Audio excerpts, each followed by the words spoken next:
Welcome back, YouTube. We're doing the Sunken Citadel, 20 lives, veteran mode, 3 stars.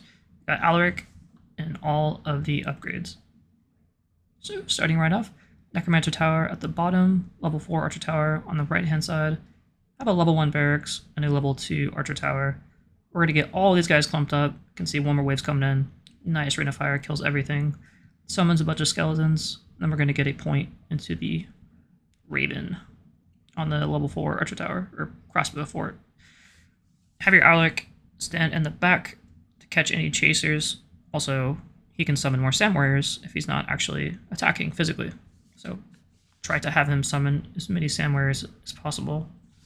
This level is tough, no doubt about it. In fact, I think it is a fair statement to say this is the hardest standard campaign level out of any level in the game, including all the elite levels. I've not played the last Dwarven extra level you get, but it's hard. It's really hard. It took me a lot of tries. I was looking up strategies, and I mean, it's rough. It's going to probably take you a couple tries, even with this strategy. So, level 3 Mage Towers now on the right-hand side and the bottom. And we're going to get a level 4 Wizard Tower pretty quickly here.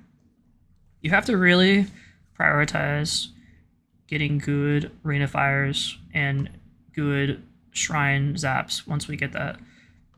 Use a Rain of Fire wave 3 on that right hand side. You're going to need to. And level 3, if you can make it past wave 3, that's a really common reset point. So that's a really good sign if you can make it past wave 3 and you haven't let a guy slip by. Building another Mage Tower now on the right hand side. And see the Black Surges come in, disabling stuff. We're going to drop a good Rain of Fire once that second wave comes in. If I had to offer some advice here, you have to look ahead and see, like, okay, if I'm about to drop a Rain of Fire or use my Shrine Zap, when is the next wave coming in? You usually have to wait out longer than you think to try to get an extra wave and then get a really, really good Rain of Fire off. Because a sub-optimal Rain of Fire on these tight waves can often cost you a life. You could probably beat the game, but you will have, like, you'll get 1 star or 2 stars. You're not going to get the 20 live perfect clear that we all want. So another Rain of Fire there. Once those Black Surges pile up, they're just going to be standing in that Scorched Earth, taking tons of damage, and we have enough stalling power to finish everything off. I got another point in the Raven upgrade on the crossbow fort. That's going to be really helpful because it's going to buff the Mage Tower and the Raven Tower to give it some pretty insane range. You can see the guys that come through the middle section, they're taking crit damage, and they're weak, or they don't have any armor, so they're getting chipped down quite a bit before they get onto the shore. Here come the first crab. We have a lot of magic damage for this reason, because we need to take this thing down. It dies quite quickly with our current setup, as long as there's no other guys to take the shots. Keep in mind, the towers will always prioritize the closest enemy to your checkpoint, so it's very important to kill off the other enemies so that the towers only focus on the crab. Try to place your reinforcements, maybe to stall stuff out or kill stuff off. I had to drop a Rain of Fire there on that right-hand side, because one guy was making it to the checkpoint. Almost made it. And I suppose this shows that even with a less than perfect like Rain of Fire every single time, you can still get 20 lives. It's just tough. So we're introduced, or reintroduced, I should say, to the Blue Surges right-hand side. We have 2 Archer Towers, 1 level 4 and 1 level 3. The bottom one has crits as well, so we have enough magical or physical damage to take a thing down. Those things are going to be constant theme here on that right hand side. I went ahead and dropped our reinforcements at the top there to stall them out, make them take a little bit more chip. Also, clumping those guys up so I can take a nice Rain of Fire is good too. And the bottom lane should be taking care of itself. At wave 8 we have a crossbow fort now and artillery. We're going to get a good Rain of Fire over on that right hand side and call it in pretty early to get an almost complete reset on that Rain of Fire. wave 9 is coming. Here is where we're gonna get a first point into the shrine. Yes, wave 9. So don't even touch the shrine until wave 9. I tried some strats getting wave like 1, getting a point in the shrine, and then cheesing stuff out and getting another point really early. It just doesn't work. You need to have enough damage, and you don't really want to be relying on like cheesy strats with good rolls on the shrine in order to win. It's no fun. Got a good shrine zap there. Once all those guys get clumped up. Again, I waited for one more wave to come in.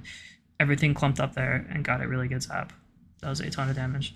And yes, we'll be getting 3 points into the shrine come the final wave, the boss time. I will go ahead and spoil this here. The boss is not actually that bad. In fact, you see his little tentacles every now, the Kraken boss. He will come and like grab your towers, disable them temporarily. Not as bad as the Black Surges, in my opinion, but temporary disables. But he himself just slowly swims towards your choke point, giving your towers plenty of time to chip him down.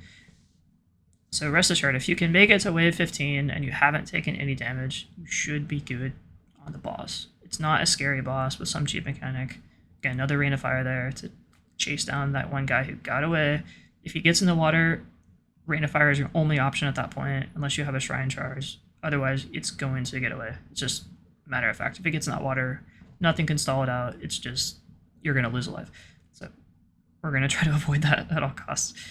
Wave 11 here, we have another point into the shrine. We're going to wait until those blue surges get all piled up there. We got one more coming in. We're going to get a really good Rain of Fire there. That's super important. And then I got a good zap off as well. That was able to save us there. Wave 11 can get pretty tight. It's one of the tougher waves, along with wave 3 and 15. Okay, so we called it in.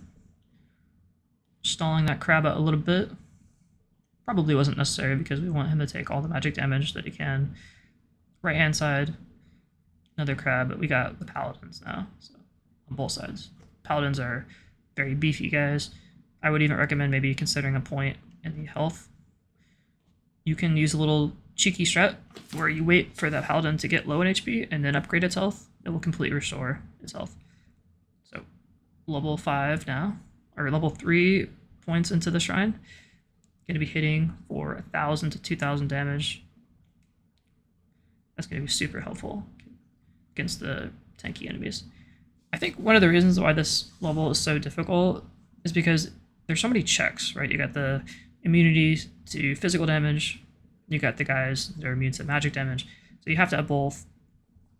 It's really important that you have good coverage. If you just stack armor or stack physical damage, you're going to get wrecked against the really heavily armored guys, or vice versa. You know, blue surges will kill you if you only have magic, so gotta have a good balance. Had to drop a Rain of Fire there. Things are getting pretty chaotic on that bottom side, so just pay attention when you see a ton of guys clumped up. Things are looking pretty good. We're gonna cruise through wave 14. Not gonna have too many issues, and then the wave 15, things will get pretty chaotic again. With our setup, we should be able to handle it. Those black surges, man, so annoying when they come down the center lane. Immediately disable both of your heavy damage towers there, but you have enough stalling power with Aleric and things to take it down. While it's in the water, it's not going to use its wand, so it takes a ton of damage from that wizard tower before it actually lands. That's kind of the idea.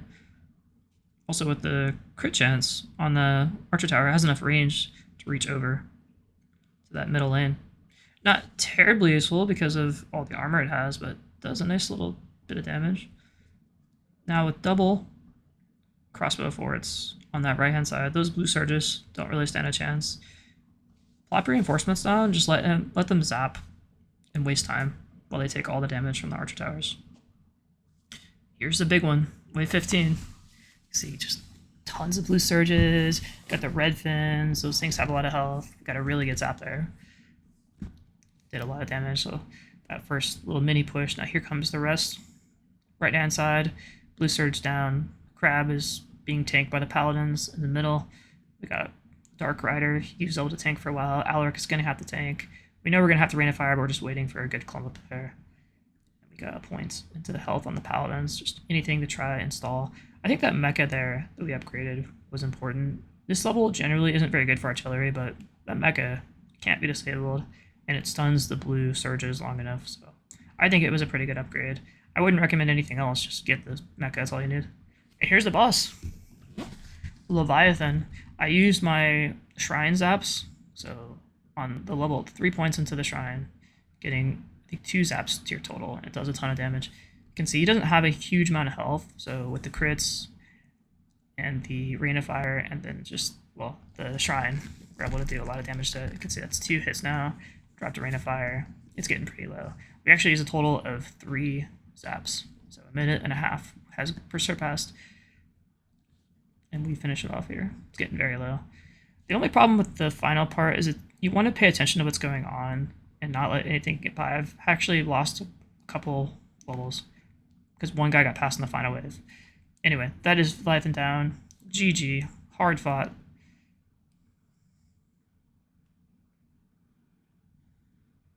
And we got a nice 3-star logo. Thank you for watching.